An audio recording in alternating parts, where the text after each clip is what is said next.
monde, Normand Baillargeon, le pavé. Donc Normand, il y a un micro là-bas avec un fil, tu peux prendre la parole à tout moment. Non, Normand, cette table ronde est la tienne. Alors, au niveau des figures de style, alors la langue de bois, ce qu'on appelle la langue de bois, qu'on se mette d'accord sur un truc, c'est un langage que nous n'utilisons pas dans la vie quotidienne. C'est-à-dire que quand vous allez acheter du pain, vous ne demandez pas une structure panée, d'accord ? Quand vous invitez des potes à la maison, vous ne leur proposez pas de faire une soirée de lien social, d'accord ? Donc ce langage est un langage très particulier qui structure nos relations avec les institutions, nos relations professionnelles et le discours politique, évidemment. C'est-à-dire, on voit bien quand Sarkozy ose nous parler de croissance négative, d'accord ? Soit il nous prend pour des lapins de 3 semaines, d'accord ? Soit il y a une stratégie derrière et il sait qu'elle fonctionne. Bon. Et donc on va s'intéresser à ce langage-là, d'accord ? Ok. Bon. Je connais pas de terme scientifique pour langue de bois. Je sais que la langue de bois, dans d'autres pays, on appelle ça la langue de coton. Au Canada, je ne sais pas comment vous dites. Langue de bois. Vous dites la langue de bois aussi. Il y avait quand même un philosophe qui s'appelait Marcuse, qui avait travaillé ces questions et qui avait lui proposé une expression. Il parlait des concepts opérationnels. Je vous explique l'astuce, c'est que pour un philosophe, un concept, c'est ce qui sert à penser une situation, penser un problème, d'accord ? C'est un concept. Un concept opérationnel, pour Marcuse, c'est un mot qui sert à agir sans pouvoir penser ce qu'on met en œuvre. Un concept opérationnel, par exemple, je vous en donne un tout de suite, le développement local, d'accord ? C'est une connerie totale, d'accord ? C'est-à-dire que ça a l'air d'être un concept, vous allez l'utiliser en ayant l'impression que ça veut dire quelque chose, en réalité vous êtes incapable de mettre rien derrière ça, mais en même temps vous allez rentrer dans des logiques que le pouvoir vous demande de mettre en œuvre et vous allez le faire, d'accord ? L'insertion par exemple, c'est un concept opérationnel, d'accord ? C'est en plus, comment ils disent les sociologues, un énoncé performatif, putain. L'insertion, c'est complètement crétin, ce mot, d'accord ? Ça veut dire qu'il y a des gens qui sont dans la société, d'autres qui sont en dehors, d'accord ? Même un clodo sous un pont, il est dans la société, d'accord ? Simplement, l'insertion laisserait entendre qu'il y aurait des moyens de s'y prendre qui permettraient à des gens de revenir dans le truc, donc il y aurait des politiques d'insertion, donc moi je serais agent d'insertion. Donc le simple fait d'accepter d'utiliser ce mot, d'accord, se met à faire exister l'insertion. Et puis, à la fin, il y a plein d'agents d'insertion, des missions locales pour l'insertion, d'accord, parce que nous avons accepté d'utiliser cette ânerie, d'accord, bon. Donc, Marcuse appelait ça des concepts opérationnels. Je vous rappelle que Marcuse, pour ceux qui ont connu la guerre de 68, je ne sais pas s'il y en a ici, pas des masses. On est 2. Tu leur raconteras. Marcuse est ce philosophe qui, en 68, nous prévient que nous sommes en train de vivre dans le monde la toute dernière critique efficace du capitalisme. En 68. 68, ça a pété dans tout le monde capitaliste, pas seulement en France. En France, c'est là où ça a été le plus cool. En fait, il y a eu des morts en Allemagne, aux États-Unis, au Mexique, au Japon, ça a pété fort dans tout le monde développé. 68, c'est une grande vague anticapitaliste. Et Marcuse, à ce moment-là, nous prévient, nous dit attention, nous sommes en train de vivre la dernière critique efficace du capitalisme. C'est-à-dire que Marcuse, son hypothèse, c'est qu'il y aura d'autres critiques, bien sûr, mais elles seront totalement inefficaces. Et notamment parce qu'on est en train de nous opérer une révolution dans l'ordre du langage qui fait qu'on nous enlève tous les mots qui nous permettaient de nommer négativement le capitalisme, d'accord, et notamment tous les mots du vocabulaire marxiste, évidemment, et qu'on les remplace par des mots qui le désignent positivement. Et donc, quand le capitalisme s'appelle développement, on est pété. Du coup, il y en a même qui voudraient que ça soit durable. C'est-à-dire que vous ne pouvez pas, c'est impossible de penser négativement le développement. C'est pas possible. Il faut faire un travail énormément complexe. Vous pouvez le faire, d'accord ? Il faut avoir lu Baillargeon de la première à la dernière page, etc., etc. Je veux dire, sans ça, développement, vous êtes baisé direct parce que c'est un terme qui est positif, d'accord ? Et donc, tu as raison de citer George Orwell, parce que George Orwell, le boulot du héros dans le livre, c'est d'enlever les mots négatifs du vocabulaire, de façon à plus laisser que des mots positifs. Et ben, on est dedans actuellement. Et donc, je vous propose qu'on joue avec ça pendant un atelier de désintoxication. Ça va ? Ouais. dernière précision, mais là vous avez tous vu le DVD, donc vous connaissez tout ça. Oui, non? Non. Oui. Sauf Normand. Donc je le fais pour Normand, c'est qu'un truc que j'ai compris, c'est que, enfin c'est les linguistes qui m'ont expliqué ça, c'est qu'on pense avec les mots. Et c'est pas le contraire, c'est pas je pense et puis ensuite je fabrique des mots, ça marche pas comme ça. C'est il y a des mots à ma disposition et avec ces mots, je peux penser une situation. Et donc quand on change les mots, je pense différemment la situation. Et donc l'exemple que je donne dans le spectacle où je déconne, c'est que quand on parlait des pauvres dans les années 60, quand on était éducateur spécialisé ou des genres de trucs, dans le travail social, on disait les exploiter. Ça ne nous posait pas de problème, je dis ça aux plus jeunes dans la salle, on désignait les gens entre nous comme ça, on disait les exploiter. Alors exploiter, c'est un mot très chiant pour le pouvoir, parce qu'il renvoie la situation de la personne non pas à un état, mais à un processus, qui est l'exploitation. Et donc dès que vous appelez, dès que vous nommez quelqu'un un exploité, vous cherchez qui est l'exploiteur, pour lui péter la gueule. Et donc le pouvoir donc, nous a fait comprendre, donc ça, je raconte, ça c'était mon métier pendant des années de faire ça, que ça serait mieux dorénavant, si vous voulez la subvention, de les appeler des défavorisés. Et alors donc c'est rigolo parce que c'est le même mec, dans la même situation, mais dans un cas il a été exploité par quelqu'un, dans l'autre il n'a pas eu de bol. Qu'est-ce que vous voulez qu'on y fasse? On va pas aller faire chier le MEDEF parce que ce con n'a pas de peau, d'accord? Bon. Donc, exploiter, d'accord? Il y a un responsable, il y a un exploiteur défavorisé, et bien allez le chercher le responsable. Il n'y a pas de défavoriseur en langue française, d'accord? Défavorisé, c'est un état, ça n'est pas un processus. D'accord? Vous ne pouvez pas penser le processus de la défavorisation. C'est impossible. Ou alors c'est trop complexe. Et donc, l'une des hypothèses, effectivement, qu'on fait, qu'on travaille avec, toi de ton côté, avec tout ton travail, nous au pavé, sur le langage, c'est de dire qu'en fait, ces problèmes de langage sont assez graves et assez dangereux et qu'il serait temps de les prendre au sérieux, quoi. Parce que tant que nous acceptons, parce que c'est nous qui acceptons, quand je dis nous, j'imagine qu'ici, il y a des animateurs, des travailleurs sociaux, enfin bref, tant que nous acceptons, pour avoir la subvention, évidemment, donc pour pouvoir travailler, donc pour pouvoir exister, nous acceptons de mettre défavorisé dans un dossier, je suis désolé, on fait fonctionner ce système. Alors, tu avais raison tout à l'heure de dire qu'il faut être à plusieurs, c'est que si nous refusons tout seuls de le faire, bonjour monsieur le maire, je voudrais m'occuper des exploités de la commune, vous me donnez combien? 0. 0 parce que tous les mecs d'à côté, eux, ils veulent bien s'occuper des défavorisés, donc c'est cool. Donc ces effets de résistance au langage, vraisemblablement, ne fonctionneront que collectivement. On a des exemples comme ça à Pôle emploi, par exemple, juste avant, quand c'était encore la NPE, quand les directions de la NPE ont exigé qu'on arrête de parler des usagers, mais qu'on parle des clients. Il y a un certain nombre de travailleurs à la NPE qui ont refusé, qui ont dit non, je refuse d'utiliser le terme client. Ceux qui l'ont fait tout seuls ont été virés immédiatement. Il y a eu une vague de licenciements, tous ceux qui ont refusé de parler de clients en disant non, j'accepte dehors. Et il y a quelques NPE où ils ont refusé collectivement en disant rien, jamais. Bon, ça a fonctionné, ça a tenu bon. Donc voilà. Alors, normalement tu m'interromps quand tu veux. J'écoute avec délice. D'accord. Il est là le mec qui t'interrompait.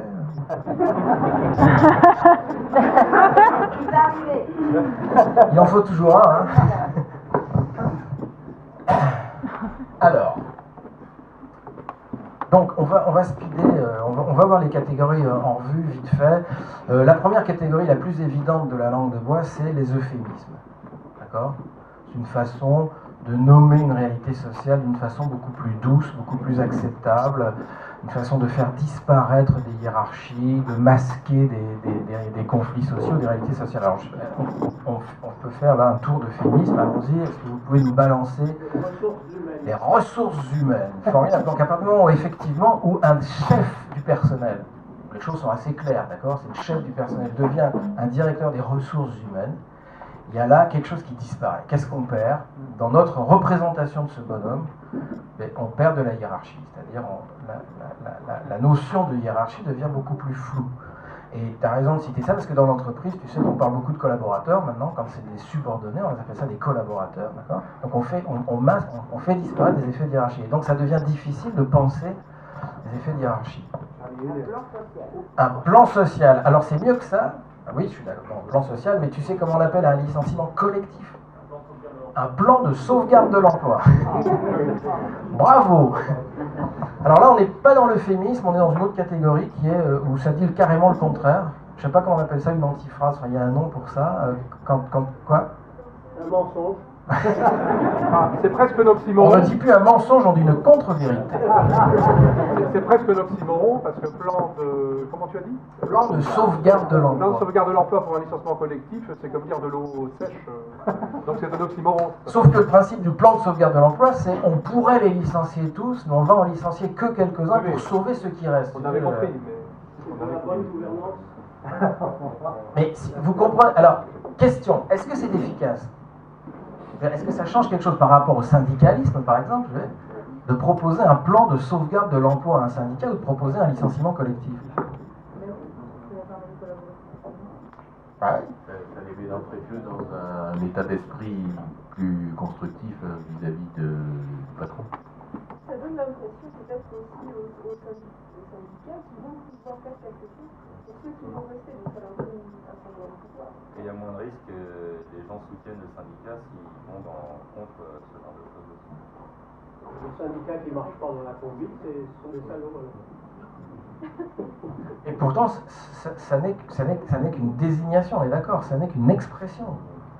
C'est là où on pense que ces expressions ont un pouvoir réel. C'est-à-dire que le fait d'appeler ça comme ça modifierait, enfin c'est l'hypothèse, modifierait nos façons de réagir aux problèmes, d'accord, etc., etc. C'est ça qui craint. Un autre exemple, alors là c'est pas un euphémisme, on a appelé ça on a cherché des noms, on a appelé ça les technicisateurs, parce que vous allez voir qu'un certain nombre de mots de la langue de bois sont transformés en une désignation technique. Le balayeur, quand il devient un technicien de surface, d'accord, il y a une désignation technique de sa tâche, okay, alors qu'avant, un balayeur, dans l'imaginaire social, c'est plutôt le mec qui est tout en bas de l'échelle de la société. Enfin, quand on dit un balayeur, ma mère me disait, si tu travailles pas à l'école, tu seras balayeur. Elle me disait pas, tu seras technicien de surface. Là, j'aurais dit, ouais, c'est classe ça, attends. D'ailleurs, c'est plus des techniciens de surface, ça vient de changer récemment, c'est terminé, ce sont des opérateurs de propreté. Et là encore, il faudrait que je vous dise pourquoi. Technicien de surface, ça indique le comment. Opérateur de propreté, ça indique un résultat. Donc, vous pouvez virer le mec si c'est pas propre, alors que vous pouvez pas le virer tant qu'il essaie de frotter. Vous comprenez le truc? Et donc un des exemples de la façon dont on se langage peut-être, hein, enfin, est-ce que vous vous rappelez, en 83, quand les socialistes ont gelé les salaires? Je ne sais pas si je dis ça, c'est ceux qui n'ont pas connu cette époque. Moi, je fais partie d'une génération où mon salaire augmentait tous les mois, puisqu'il était indexé sur le coût de la vie ou je ne sais plus quoi. Et donc voilà, c'est dans les salaires qui augmentaient. D'accord, aujourd'hui, ça fait maintenant que vous avez des gens qui pendant 10 ans sont au même salaire, hein, ce qui est complètement aberrant quand j'étais en âge quand je bossais. Et donc les socialistes ont mis fin à ça. En 83, ils cassent l'indexation des salaires, donc ils cassent l'augmentation systématique des salaires. Or, ils viennent d'être élus. Je veux dire, si les socialistes avaient dit gel des salaires, d'accord, et ils avaient toute la France dans la rue, d'accord. Non, oh, gel des salaires. Ils n'ont pas appelé ça comme ça. Comment ils ont appelé ça Non. C'est Jacques Delors qui a pendu le truc. Dans son think tank, tu as prononcé le mot, il faudrait qu'on dise 2 mots sur les think tanks tout à l'heure. Il a appelé ça la désinflation compétitive.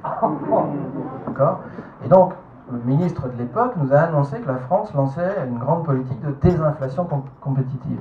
Eh bien, nous ne sommes pas descendus dans la rue. Non, la désinflation compétitive. Comment on se bat contre un concept comme ça?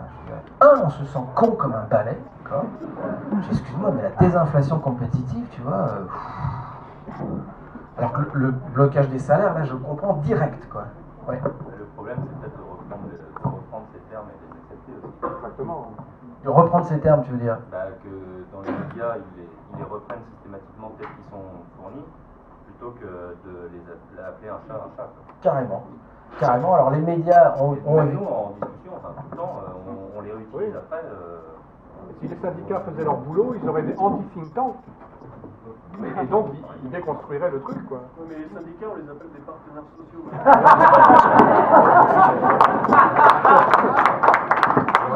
Ah oui, le dialogue social, c'est quand même mieux que la lutte des classes.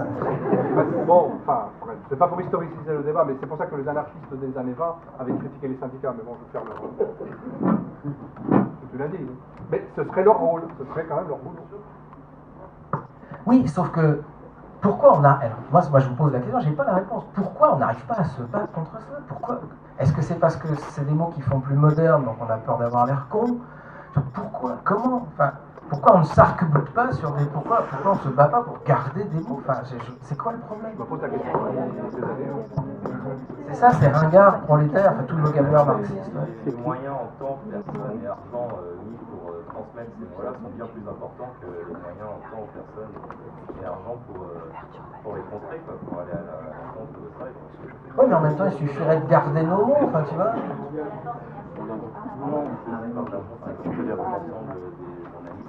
Alors, bref. Ça permet aussi de faire que les gens se sentent cons.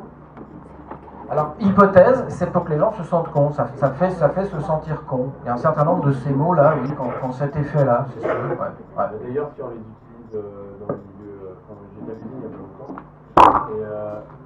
et j'étais à l'usine il y a pas longtemps, et réutiliser des mots rien que mouvement ouvrier ou ce genre de choses, ça passe très mal. Enfin, bref, c'est l'impression que j'ai eu. En tant que, même déjà des fois avec des militants, c'est pas forcément évident. C'est clair. Ouais, allez-y. Je peux vous passer un micro-baladeur, puis moi prendre un micro à fil, ou alors il faut que vous parliez fort. Et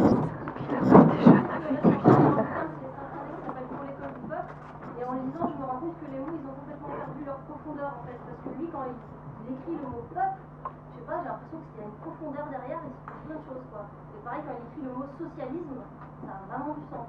Tu parles de Jaurès? Non, c'est Freinet. Pardon? C'est les Freinet. Ah, c'est les Freinet, le pédagogue.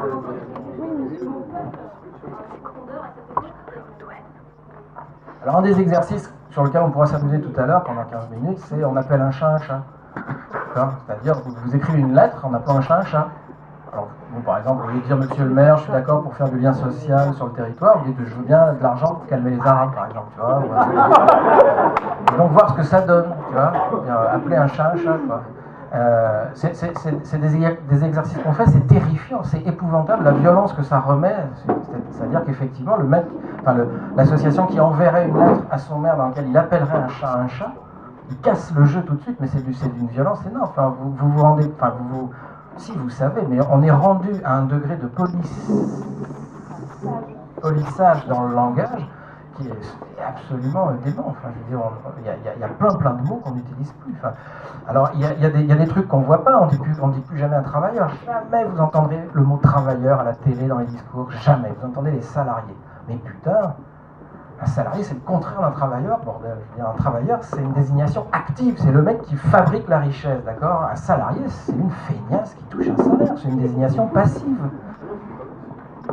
Oui, en plus, c'est un mec qui coûte à l'entreprise, c'est-à-dire qu'on lui fait un cadeau en lui donnant un salaire, d'accord? Et donc, mais vous comprenez la différence, charge sociale, vous comprenez la différence entre dire les travailleurs, mais nous militants, est-ce qu'on continue à dire les travailleurs ou est-ce qu'on dit les salariés? Mais putain, on dit tous les salariés, je suis d'accord? Donc je veux dire, ces transformations-là, elles sont... Ouais. Ah pardon, je croyais que tu veux la main. Non, je pensais juste à un truc. Je crois que dans l'écologie politique, peut-être que les gens ont été un petit peu moins naïfs parce que développement durable, c'est ajouté tout à l'heure, ça n'a pas marché des rêves. C'est tout de suite devenu greenwashing, on se fout du monde, il n'y a pas de développement durable, c'est un oxymore, etc. Donc ton hypothèse, c'est que dans l'écologie politique, les gens sont plus sensibles au langage et aux manipulations du langage. J'espère. J'ai plutôt compris ce que disait madame, comme ça, à force d'entendre, justement, on finit par les reconnaître et puis ça s'en laisse peut-être moins compter qu'avant aussi. Ouais, je dirais que dans le champ de l'écologie, on vient de comprendre maintenant depuis quelques années qu'il y a le capitalisme vert, d'accord, etc. Et donc maintenant, ça y est, on voit le truc. Mais c'est vrai qu'avec enfin, toute la sauce environnementale que récupère actuellement le capitalisme, ça va, voilà, on voit venir le truc de partout, enfin Total, entreprise verte, enfin bref. Alors, bon, donc ça c'est les euphémismes. Alors j'insiste pas, on va pas passer les euphémismes, on dit plus un aveugle, on dit un non-voyant, on dit plus un nain, on dit une personne de petite taille, donc on dit plus un socialiste, on dit une personne de petit score. Donc voilà. En tout cas, rapport égalité professionnelle, on parle de rapport. Situation comparable. Attendez, on ne dit plus un bilan égalité un professionnelle. bilan à égalité, un rapport égalité professionnelle, Situation comparée. de rapport de Situation comparée. tu vas dans quelle entreprise? Alors vous savez que depuis un mois, il n'y a plus d'échecs scolaires en France. Je ne sais pas si vous êtes au courant. Non, le mot. Eh ben non, il n'est plus en échec scolaire. Le mot est interdit maintenant dans l'éducation nationale. Il n'y a plus d'échec scolaire, il n'y a plus que de la réussite différée.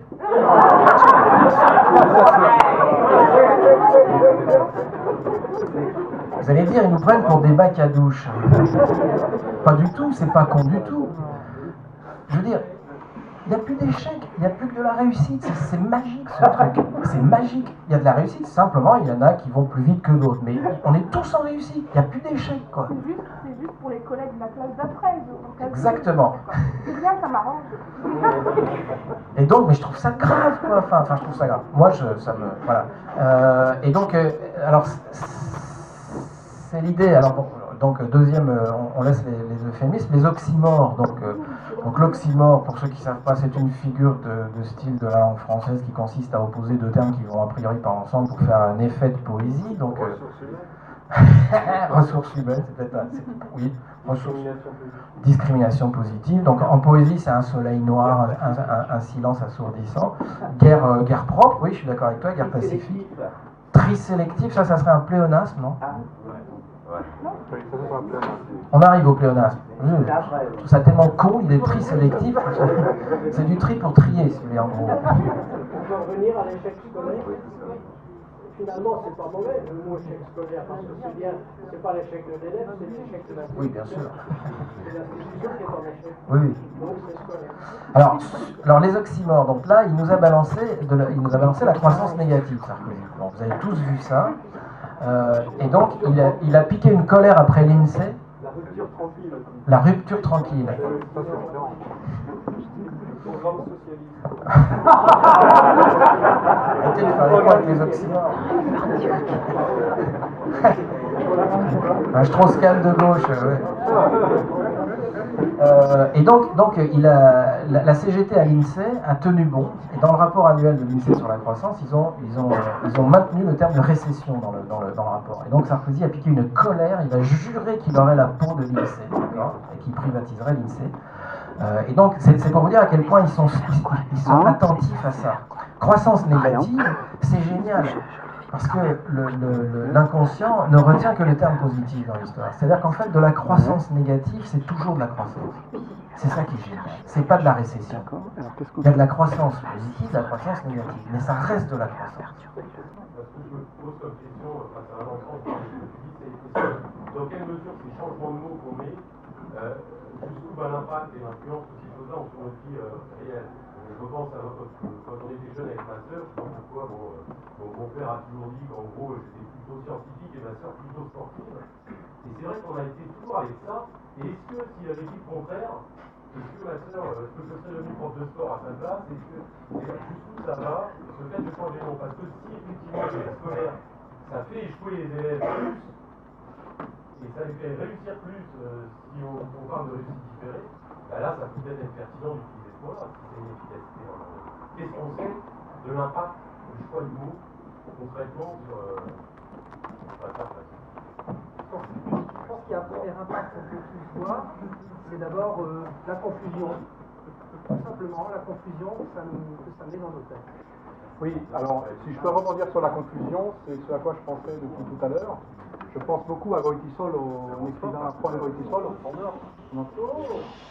Juan Goytisol est un écrivain qui a fui l'État espagnol sous Franco Et il a eu des réflexions très intéressantes sur comment, à la fin de la dictature franquiste, qui n'a rien à voir avec le début et le milieu, hein, la fin de la dictature franquiste, les années 70 et la fin des années 60, comment la dictature franquiste s'exerçait.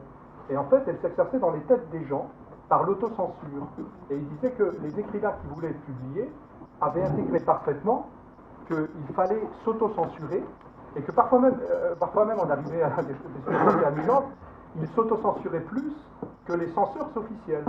C'est-à-dire qu'eux-mêmes, ils se censuraient alors que le texte, sans être censuré, eût pu passer certaines commissions, notamment en Catalogne où la censure était un peu différente. Donc l'autocensure. Et cette autocensure, je pense qu'elle était due à la confusion qu'on avait mis dans les têtes, dans l'éducation nationale, dans l'État espagnol, depuis les années 40, juste après la victoire de Franco. Et cette confusion dans les têtes, je pense que c'est exactement la même confusion que l'on veut aujourd'hui par l'euphémisme, parce que toute dictature change les mots ou bannit des mots. C'est pas seulement dans 1984, il y a la novlangue d'Orwell, mais toute dictature a toujours fait ça de droite ou de gauche. Et alors, ce que je voulais dire, c'est que dans le procédé, et je finis, dans le processus, on est exactement dans une dictature comme sous Franco ou d'autres dictatures. Ceux qui ont vécu la dictature peuvent le sentir, s'ils savent comparer, ils peuvent le voir. Mais c'est dans le processus. Ce n'est pas dans le but affiché. Évidemment, dans le but affiché, vous ne voyez pas des défilés militaires, quoique, moi j'en vois, enfin j'ai pas de télé, mais si j'avais une télé, j'enverrais le 14 juillet, si je restais pas dans mon lit douillet, j'enverrais sur les Champs-Élysées, par exemple. Tout défilé militaire, pour moi, est le même. Qu'il soit sous Franco ou sous Sarkozy, c'est la même chose, c'est un défilé militaire. Pour un anarchiste, c'est exactement la même chose. Bon, mais à part ça, on ne nous dit pas qu'on va vers une dictature. Mais le processus, le procédé profond par le langage est exactement le même que sous Franco ou sous Hitler, où il y avait carrément Goebbels qui avait les bouquins, ça je l'ai appris aujourd'hui par Normand Maillard. Je ne savais pas que Goebbels avait dans sa bibliothèque les bouquins de ce publiciste. Je savais pas. Donc tu vois, c'est par les mots. Donc nous sommes en dictature. Le modus operandi est un modus de dictature. Deux choses par rapport à ce qu'il vient de dire. Un exemple d'un oxymore qui est l'égalité des chances. L'égalité des chances, c'est ce qui permet à des enseignants de fabriquer de l'inégalité du matin au soir, parce que ça s'appelle l'égalité. C'est-à-dire qu'on utilise le mot égalité pour désigner l'inégalité. Donc une des vertus de ce langage, c'est aussi de nous rendre acceptable de faire le sale boulot. Enfin, je ne sais pas s'il faudrait prendre plus de temps, je ne sais pas s'il y en a ici qui voient le piège avec l'égalité des chances. Enfin, je veux dire, vous comprenez la merde ou pas? Soit c'est l'égalité, soit c'est les chances, putain. Je veux dire, l'égalité des chances, ça veut dire que pour le lièvre comme pour la tortue, la ligne de départ est la même. D'accord. En fait, c'est l'égalité des droits. Mais en tout cas, c'est pas l'égalité à l'arrivée, l'égalité des chances. Si tu veux l'égalité des chances. L'égalité des droits, ça remet les choses d'aplomb. D'accord, mais ça fait l'objet d'une loi, c'est-à-dire que c'est là où ces effets de langage sont terribles. J'en donne un dernier oxymore qui fait l'objet d'une loi, c'est la loi sur la flexi-sécurité. Mais c'est une putain de loi, d'accord? Et donc la flexi-sécurité, c'est un oxymore. Vous voyez ce que c'est, la flexi-sécurité? Ça vient du Conseil de l'Europe, c'est l'idée que c'est parce que les travailleurs français sont trop protégés pour passer une politique de merde. Donc j'arrête avec les oxymores. On continue les figures de style ou je les termine ou on passe à autre chose? Ça va, vous tenez le coup? Ça va? Des catégories? Non, il y en a pas mal.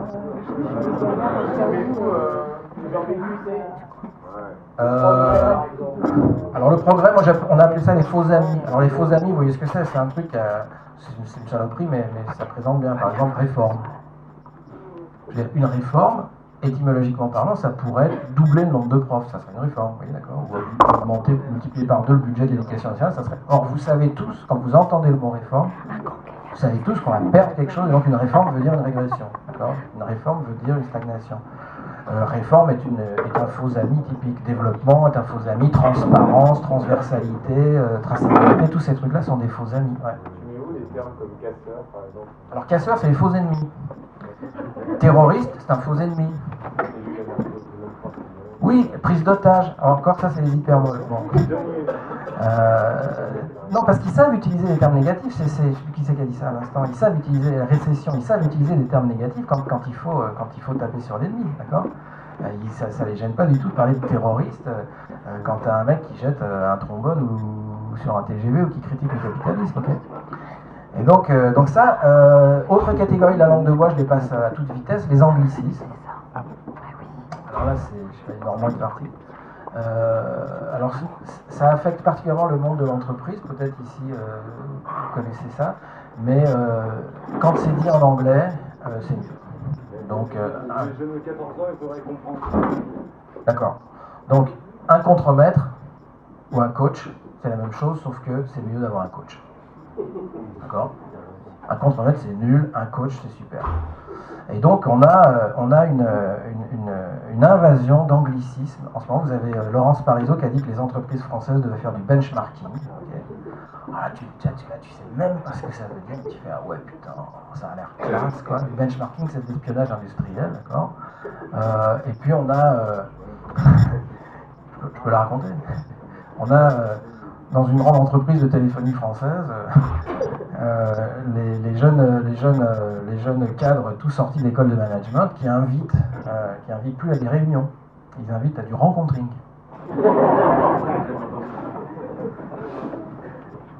C'est pour vous dire, si vous voulez, le problème c'est que pour qu'un jeune doté d'un cerveau avec 2 hémisphères qui sort d'une école de management, ça ne lui pose pas de problème d'utiliser une connerie pareille. Ça indique aussi la soumission à un ordre, ça indique où est la voie elle est anglo-saxonne, d'accord, le capitalisme il est voilà, du rencontring, quoi. Alors du coup le syndicat en question a pondu un tract en réponse en disant il y a une porte qui est pétée au rez-de-chaussée, ça fait 1 an qu'on l'a acheté, il suffirait de la ramener de la cave puis de faire du monting. Donc voilà, donc ils n'ont pas apprécié en dessous de leur gueule. Les open space, vous avez entendu tous parler de ça. On a un truc nouveau qui arrive là, on nous a raconté ça dans une boîte où ils travaillent en open space, je ne sais pas si vous connaissez ça, ils font du hot desking. Il y en a qui connaissent? Non, ça vous dit rien? Du hot desking. Vous ne connaissez pas? Et ben en fait, dans un open space, le hot desking, c'est vous avez 6 travailleurs mais 5 bureaux. Voilà, le jeu des chaises musicales en français.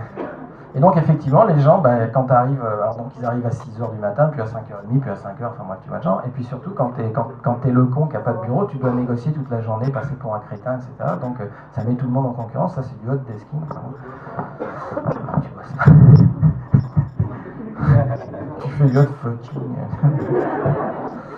Autre catégorie, les sigles. Alors en France, on est particulièrement friand de ça. Donc je sais pas, vous en connaissez des sigles? C'est quoi? Ah oui, haute qualité environnementale. Joli. HQE, le CUX, il y en a qui travaillent dans la politique de la ville. Hein. Le CUX, avant d'engager des TUC, puis après des SIVP, quand on y avait un TUC, un CUX, etc. Alors quelle est la vertu du sigle? Ça sert à quoi un sigle? Je crois que c'est le nouveau jargon pour que seuls les professionnels. Ouais. Si tu consultes un magasin pour les intermittents du spectacle, c'est plein de sigles, et si tu n'es pas dans le monde des intermittents du Tu spectacle, comprends rien. rien. Donc c'est un jargon d'initié. À EDF, ils nous racontent que quand des cadres se croisent dans les couloirs, ils comprennent pas ce qu'ils... Tu vois, le mec dit, ouais, le prochain ODD, on fera un CJ pour le MP, tu vois. Alors le mec, ils sont là, tu fermes ta gueule, tu t'écrases, parce que tu vois pas ce que ça veut dire. La solidarité active du RSA, c'est pas mal aussi. La solidarité active du RSA, ouais. Alors le sigle a aussi une vertu de chosifier les réalités humaines. C'est-à-dire, finalement, on dit un RMiste au bout d'un moment, et on dit un SDF. Mais en fait, alors, est-ce qu'un clochard, c'est la même chose qu'un sans domicile fixe? Non. Si tu veux, un clochard, ça renvoie à une réalité très compliquée. C'est pas seulement un problème de domicile qu'il a. Il y a des problèmes amoureux, sexuels, relationnels, d'alcool, je sais pas quoi. Et là, d'en faire un sans domicile fixe, on fait comme s'il suffisait de lui donner un domicile pour que sa solution soit réglée, quoi. Et donc c'est vrai, on fait disparaître une violence sociale, on ne peut plus penser la situation du clochard autrement que sous la forme d'un problème technique à résoudre, et en fait il suffit de le résoudre, enfin bon, un sans domicile fixe. Et cette façon de nommer techniquement des problèmes politiques, ça vient des États-Unis, j'y peux rien. Ça vient de ce qu'on appelle la gestion accès-résultat. Pareil, est-ce qu'il y en a ici qui connaissent la gestion accès-résultat? Parce que ça arrive en France dans les administrations maintenant. La gestion accès-résultat, ça vous dit rien? La gestion accès-résultat. C'est une grande révolution dans l'action publique en ce moment qui arrive en France, donc je vous le dis, mais il y a des bouquins là-dessus, hein, il y a lisez trop de gestion pull sociale ou des trucs comme ça, il explique ça très bien. C'est que au lieu de la gestion accès-résultat, c'est au lieu de dire on va je sais pas quoi, on va faire, par exemple, vous êtes animateur jeunesse, politique jeunesse, et on va aider les jeunes à s'autonomiser. Ouais. Alors ça, non, ça c'est pipeau, ça veut rien dire, c'est du baratin. Arrêtez ça. Vous allez fixer un résultat. C'est-à-dire, vous allez dire, je veux que dans 10 ans, 200 jeunes de la commune soient partis tout seuls en vacances. Et ensuite, vous allez remonter les objectifs intermédiaires avec des évaluateurs intermédiaires jusqu'à aujourd'hui. D'accord, ce qu'on appelle la gestion accès résultats, c'est-à-dire arrêter le pipeau, arrêter le blabla, fixer des résultats concrets. Hein, vous avez toujours dans une discussion un monsieur concret. Et alors, ce qui est absolument génial avec cette façon d'envisager les choses, c'est que ça dépolitise totalement un problème. C'est-à-dire que vous ne pouvez plus penser politiquement le problème. Je donne 2 exemples. Dès qu'il est arrivé, Sarkozy a créé un ministère de lutte active contre la pauvreté. Alors là, on s'est dit, putain, il est cool ce mec, il est de gauche et tout. Alors ça, c'est un sublime piège à con. Les États-Unis, en 2000, ont réussi un truc incroyable. C'est passé totalement inaperçu. Ils ont réussi à faire changer l'article 1 de l'ONU. L'article 1 de l'ONU, en 1945, l'ONU est fondée, tenez-vous bien, sur un objectif de réduction des inégalités dans le monde. C'est ça qui fonde l'ONU depuis 50 ans, la réduction des inégalités. Là, maintenant, c'est fini. Article 1, maintenant, c'est la réduction de la pauvreté dans le monde. Est-ce que vous voyez l'arnaque? C'est que il n'y a pas de contradiction entre, vous pouvez augmenter les inégalités tout en réduisant la pauvreté. Alors, vous pouvez réduire la pauvreté si dans le même temps vous avez des riches qui deviennent de plus en plus riches, on s'en fout, d'accord? Arrêtez de faire chier les riches, ce qui compte c'est qu'il y ait moins de pauvres. Le capitalisme réduit la pauvreté, c'est absolument évident. Par contre, il augmente les inégalités. Et donc, oui. Juste partager, je suis en train de lire un bouquin d'un sociologue qui s'appelle Denis Merkel, qui a écrit Quartier populaire, quartier politique, et il parle de la transformation des politiques publiques sur la question du travail et des travailleurs, la question de la pauvreté, sous l'influence du FMI et de la Banque mondiale. Alors la pauvreté, c'est un problème technique. C'est défini comme le nombre d'habitants qui gagnent moins de 1,30 € ou $1 machin par jour dans le monde. Donc ça, réduire ça, c'est un objectif technique. L'inégalité, évidemment, c'est un problème politique, ça n'a rien à voir. Oui. Oui, je trouve intéressant de parler des lettres de motivation. Parce qu'en fait, ce langage-là complètement pourri, les gens sont amenés à l'utiliser dans les institutions, les entreprises, mais c'est contre un salaire. Mais par contre, les chômeurs sont obligés d'utiliser dans les lettres de motivation, mais en parlant d'eux-mêmes, de leur propre vie. Et en fait, toutes ces lettres de motivation consistent à masquer leur vécu de la précarité pour en faire un espèce de roman où ils n'ont pas du tout été virés de leur dernier boulot, c'est une expérience enrichissante, tout ça. Voilà. C'est pour ça que je vous propose là tout de suite après, je finis le tour et on fait des lettres de non-motivation. Ça fait partie des exercices. Mais bon, vous avez tous lu Julien Prévieux, ça vous dit quelque chose, le mec qui a fait des lettres de non-motivation. Vous n'avez pas lu ça? Mais si. Il y a 2 livres à lire, c'est Julien Prévieux, les lettres de non-motivation. Donc il prend des vraies annonces, vous êtes jeune, vous êtes dynamique, vous voulez vous réaliser dans un grand groupe à vocation internationale, et il répond. Il fait une candidature, monsieur, je ne suis absolument pas jeune, je n'ai pas du tout l'intention de me réaliser, et je vous prie de cesser de m'importuner avec vos trucs.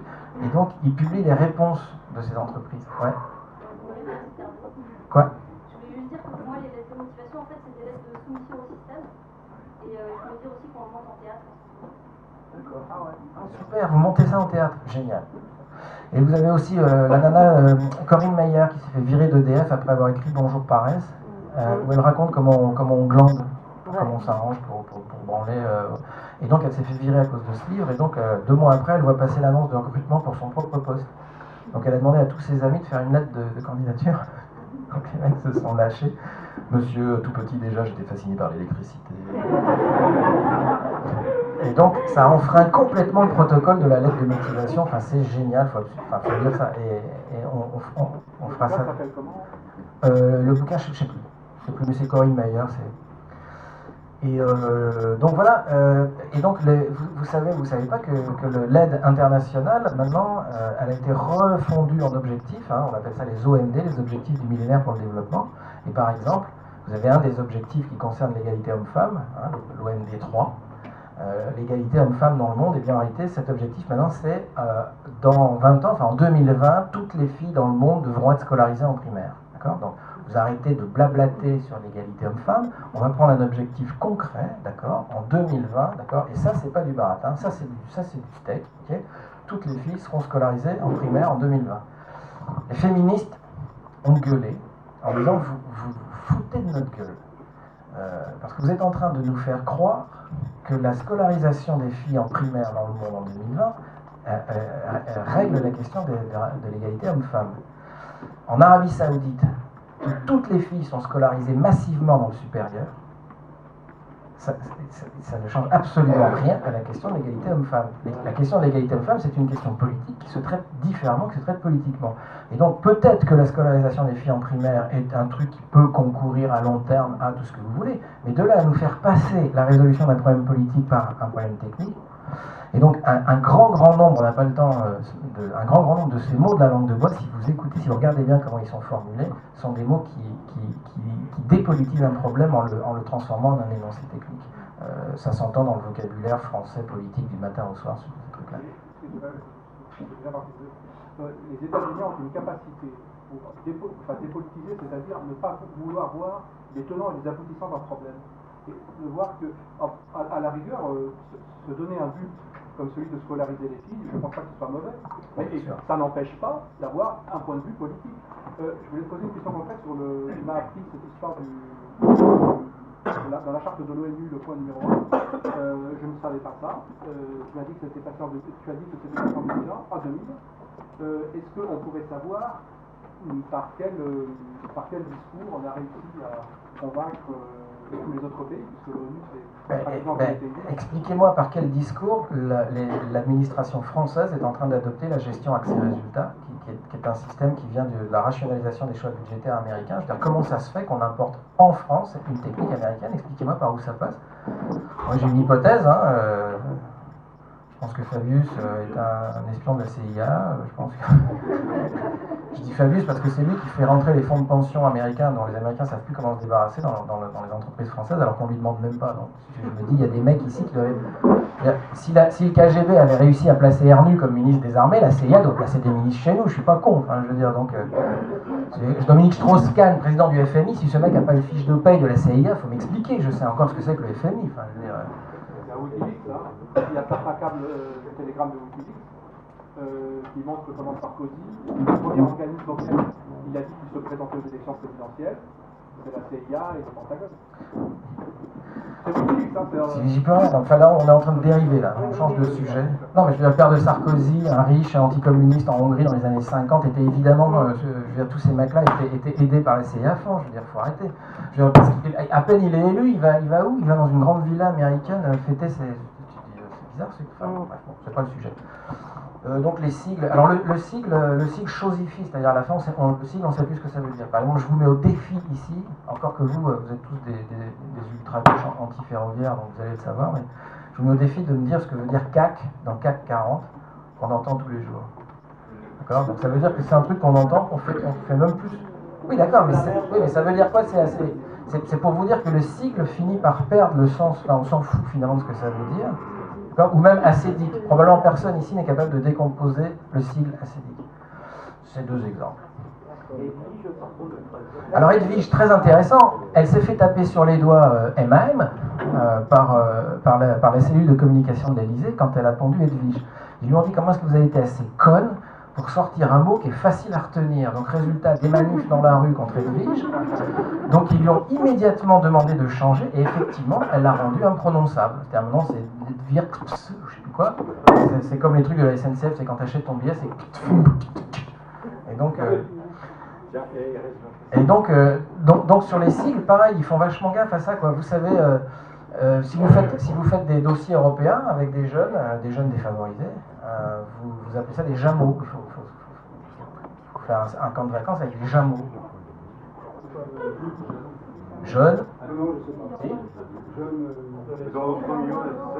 Ouais, jeunes ayant moins d'opportunités. Donc s'il a un pauvre, c'est un mec qui a moins d'opportunités. Ce qui n'est pas faux.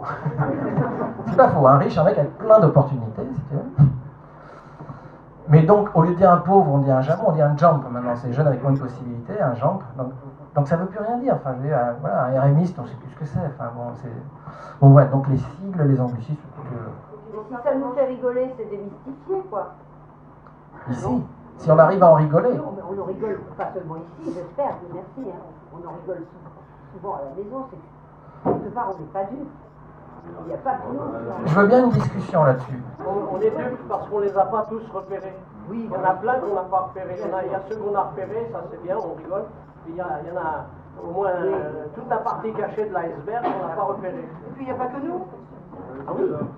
Il y a aussi en dehors de nous, hein. En dehors de nous, je parle pas de nous là. Toi, tu dis en fait, on n'est pas dupe. Toi, tu dis on décode. C'est-à-dire quand on a ces mots comme croissance négative. La preuve, je ne sais pas ce que c'est, CAC 40. Mais je me rends compte que dans les conversations, là, on en rigole avec des gens, je ne connais pas plus que ça, la boulangerie, on en rigole des cycles, donc il y a quelque part quand même un esprit un petit peu rebelle, un petit peu fondeur, enfin, je peux expliquer, quoi. Il reste à moi que ça. Bien sûr que le mot MNI, pour la plupart des gens, est plutôt considéré comme des profiteurs. Plutôt que des gens qui ont vraiment dans la guerre. Les bénéficiaires, mais d'ailleurs, mais une des stratégies, c'est l'humour. Là où je te rejoins, c'est qu'une des façons de se défendre, c'est l'humour. Par exemple, la CGT à EDF, ils nous ont remis des grilles qu'ils utilisent. En anglais, on dit un bullshit bingo. C'est quand ils vont en réunion avec des cadres, les agents, la CGT leur file des grilles avec tout un tas de mots à la con, d'accord? Donc chaque fois que le mot est prononcé, le mec il coche. Et quand il a une grille, il fait bingo comme ça. Et là, tout le monde se fend la gueule et le jeune manager en question comprend pas ce qui se passe, etc. Enfin, donc voilà, une stratégie de résistance par l'humour qui est un peu pathétique, mais en même temps, pourquoi pas, si tu veux, effectivement, c'est... Par exemple, un des exercices qu'on s'amuse à faire, c'est d'écrire une lettre en hyper langue de voix. Vous imaginez, vous faites une demande de subvention, mais vous forcez le trait. Mais très rapidement, ça devient d'une obscénité, enfin, je veux dire, on voit enfin, c'est une des façons de jouer au con, c'est d'y aller, quoi. Dire, ok, vous voulez qu'on y aille, on y va. Sur un territoire de la proximité, on va créer une vraie synergie. Enfin, là, vous en mettez tellement que ça devient baveux, quoi. Enfin, là, le truc devient grotesque, un petit peu quand même, mais pas trop. Enfin, bon. Les faux amis, j'en ai parlé. Réforme les faux ennemis, charge sociale. Alors là, comme ici, c'est un haut lieu de la friauterie. Les charges sociales, c'est les cotisations patronales, c'est ce qui paye les services publics. Donc évidemment, présenté comme charge sociale, c'est une désignation, alors là pour le coup négatif, d'un truc extrêmement positif. C'est-à-dire que nous, il faut qu'on se batte pour l'augmentation des charges sociales. D'accord ? C'est le salaire différé. Vous avez un faux ennemi qui est en train de monter, c'est les impôts. Je veux dire, comment est-ce qu'un parti qui se dit de gauche, comme le Parti socialiste, peut être pour des baisses d'impôts ? Ça n'a absolument pas de sens. Je veux dire, la gauche est forcément pour l'augmentation des impôts, puisque quand on nous augmente, nous, de 10, on augmente un tarif de 50 000. Et quand on nous baisse de 10, on le baisse de 50 000. Donc, moi, je suis pour ils peuvent m'augmenter mes impôts, mais quand ils veulent. Mais je veux dire, voilà, enfin, une des raisons de ne pas voter Strauss-Kahn, c'est qu'il a annoncé qu'il était qu'il baisserait les impôts, quoi. Enfin, je veux dire. Enfin, c'est une des raisons. Il y a aussi les modes où vous avez remplacé solidarité par compassion. C'est pas la même chose. Ça c'est grave, hein, c'est une régression vers le 19e siècle et les femmes de... C'est ça, on va Les vers dames la charité. patronesses, quoi. Les dames On va vers la charité. Oui, la décroissance devient la frugalité. Joli. Ah oui, ça c'est vrai. Non, c'est pas la frugalité, c'est la sobriété. La sobriété. Oui, c'est pas vrai. J'ai rien contre, mais on voit bien l'usage qu'on peut faire de ça. La sobriété évangélique d'ailleurs. Voilà. Est-ce que vous voulez... Voilà. Normalement, là, je vous proposerais 5 ou 6 exercices. Vous vous mettriez par 2, 3, et ensuite, on mettrait ça en commun. Le risque étant, dans un environnement comme celui-là, qu'on perde les 3 quarts de la salle. Est-ce que vous voulez qu'on fasse ça, ou est-ce que vous voulez qu'on passe directement à la question des résistances, et qu'on discute entre nous des possibilités de résister sur des effets de langage ?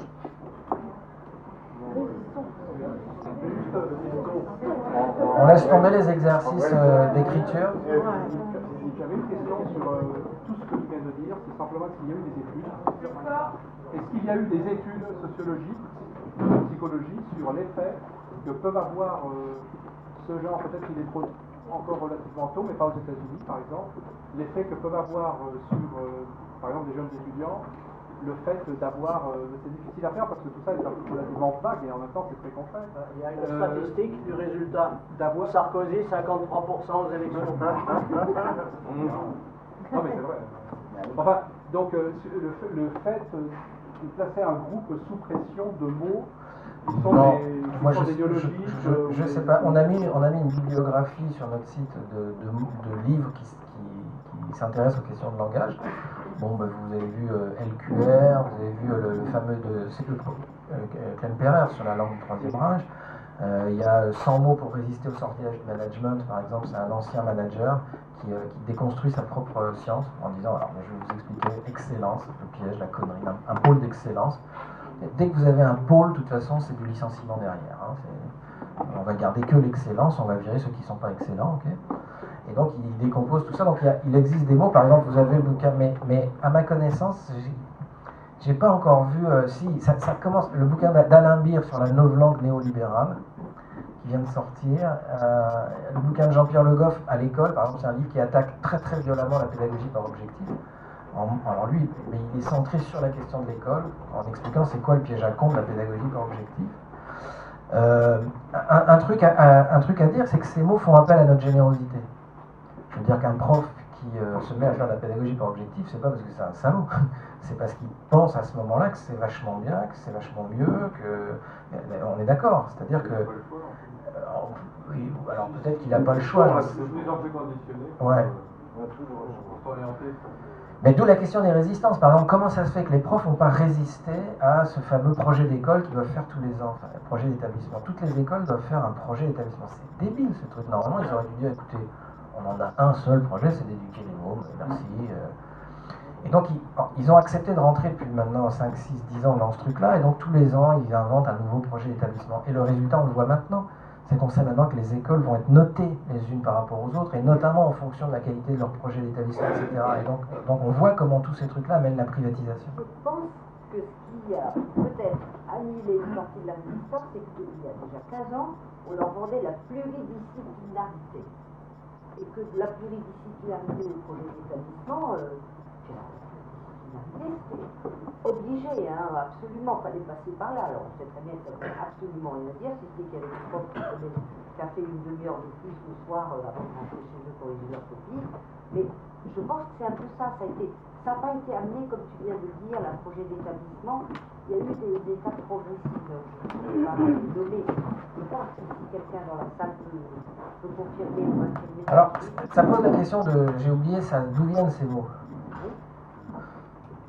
Alors, ça fait un peu théorie du complot, hein, mais je suis désolé. Mais vous connaissez la célèbre phrase par rapport à la théorie du complot. Voilà les grands mots lâchés. Aïe aïe aïe aïe, si on perd les idées. Il y a deux erreurs à commettre par rapport au complot. La première, c'est d'en voir partout. La deuxième, c'est d'en voir nulle part. C'est pas parce qu'on est paranoïaque qu'on n'est pas cassé. Et donc, en réalité, quand on demande d'où viennent ces mots, les gens savent pas trop répondre. En général, ils disent les médias. En fait, non, ça vient pas des médias, mais les médias répercutent ces mots. Ça vient des think tanks. C'est-à-dire qu'il y a dans le monde, on appelle ça des think tanks. Nous, on s'est pas fait chier, on a été sur Wikipédia, on a tapé think tank. Il y en a une liste géniale, on les a mis sur notre site. Donc, vous avez un livre de Case Dixon qui s'appelle Les évangélistes du marché dans la collection Raison d'agir, c'est les petits bouquins de Bourdieu. Il est génial, il explique où sont fabriqués ces mots, comment ils sont fabriqués. Donc vous avez Case Dixon, les évangélistes du marché. Donc vous avez des endroits dans le monde, des instituts. Vous n'avez probablement jamais entendu parler de la fondation de Montpellerin à Lausanne. Si. Ou de l'Institut Adam Smith. Donc, ces gens-là sont des gens qui sont payés par la grande industrie, par des pouvoirs politiques parfois, pour travailler des effets de langage et pour envoyer via les médias aux politiques des effets de langage pour travailler l'opinion publique. Donc, il y en a une liste précise. C'est pas secret, vous pouvez aller voir comment ils travaillent. Le think tank européen, le think tank français le plus connu, c'est l'OCDE.